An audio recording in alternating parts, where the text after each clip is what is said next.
Hello everyone, and welcome back to another Mortal Kombat 1 video, with the story of the game having concluded with the defeat of Titan Shang and the sudden arrival of the mysterious Titan Havik. It actually occurred to me and made me ponder just where are the other villains of the franchise currently, because in this new era and new dawn for the series, in a world forged by Liu Kang's vision, where many enemies of the past have been neutralized, what has become of them here? What are their fates in the current era? Well, today, we will be going through a few intros and details that have been scattered throughout the game that could give some insight to some fan favorites that are lost within the present. So today, we will be covering the main big bads of the franchise, and where could their current whereabouts be in this new era. So please do keep in mind, I won't be touching on the lesser characters, as they aren't integral to that of the main plot. Plus, there isn't exactly much information on them currently. But before we do begin, quick shoutouts to all of you for the love and support on that last video. I was absolutely blown away by your response. So once again, before we do kick things off, as it really does help the channel out a lot, and this video, please don't forget to give this video a thumbs up, as well as subscribe and tick that bell for all things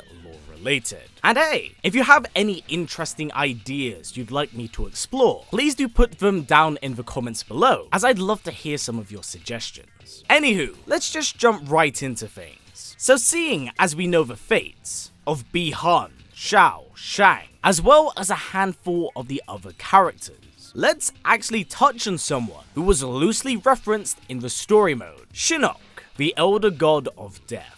Now, I will say that the case of Shinnok is quite an interesting one, because with the other as aforementioned characters, they did return to this timeline. They were allowed to exist, but did strongly deviate from the path they were once on. With Shang, he would be stripped of his magical prowess. Shao would be starved of his physical brute force, and Quan would be confined to that of the mind. But that's what makes Shinnok so interesting, because it doesn't actually look like he exists in the present. You see, the others were either mentioned or seen, but in the case of Titans, and even gods, deaths of higher beings can be a permanent one, as noted by Geras. Is it Kronika? Somehow resurrected? Impossible. Titans once destroyed cannot be revived. So I believe that with Kronika's demise, that Shinnok, and in turn possibly Cetrion, never actually came to be. But this is also where things get really finicky, as we simply cannot overlook the possibility of them returning, and if so, maybe having Shinnok be set on the right path. Currently, we do know that the Elder Gods exist in the present, as they are mentioned by Liu Kang on a few occasions here, and with him having relinquished his role as Keeper of the Hourglass, it's pretty safe to say that a higher order does exist above him. But up to what extent is what we simply don't know, as they are only mentioned in passing. In fact, Shinnok himself is only briefly referenced to when Shao pulls out his amulet, being mentioned by Geras, how it shouldn't exist, and how he was neutralized in this timeline. So maybe the death of Kronika actually allows this iteration of Shinnok to have never become a fallen god. Again, right now the details are still quite fuzzy, not that they were ever really clear in the first place. But I do hope this gives us an idea of what to actually expect here, as we never hear or learn about a war that erupts amongst the gods. Thus again, it's very possible that Shinnok either does not exist here, or he is not a fallen god. Of course, now we move on to easily the most heavily requested character since the series reboot in 2011, the infamous Dragon King, Onaga. And his fate in this timeline is very, very interesting. In this era, it looks like he never actually rose to power, with him instead looking to be more of a wild, untamed dragon than an emperor of Outworld, really leaning into that dragon part of his title. So his savage nature, in turn, also means that immortal dragon army isn't actually his, but one that belongs to Emperor Ying. Now, it is currently unknown what exactly happened during the dawn of Outworld, or whatever devastation he may have caused, but it's very clear that his sheer overwhelming power did provoke the ancestors of Shao, as they were able to defeat and restrain the dragon with unbreakable bonds that shackle him to this very day. Now, being aware of Outworld and its royal line, this very well could have been a plan concocted by them to retain their throne. Plus, this act could have actually been the thing that cemented the legacy of Shao's ancestry. But again,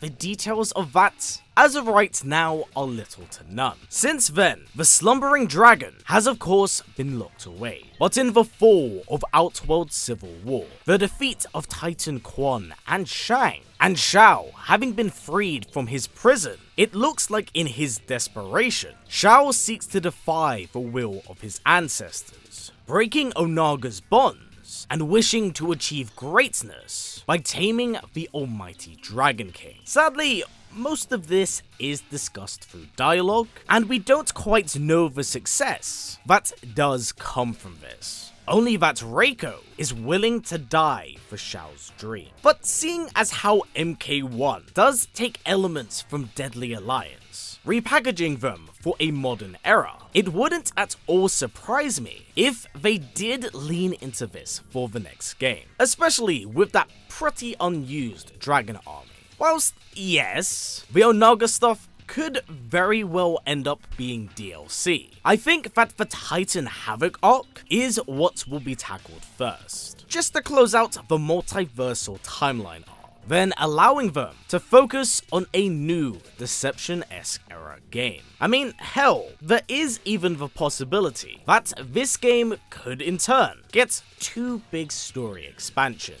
You never know. Now we're onto our final duo here, and that's Dagon and Blaze. Okay, yes, Blaze isn't necessarily a villain, that I agree with, but with him having final boss status, it did only feel right shipping him with Dagon here, as their fates are intertwined.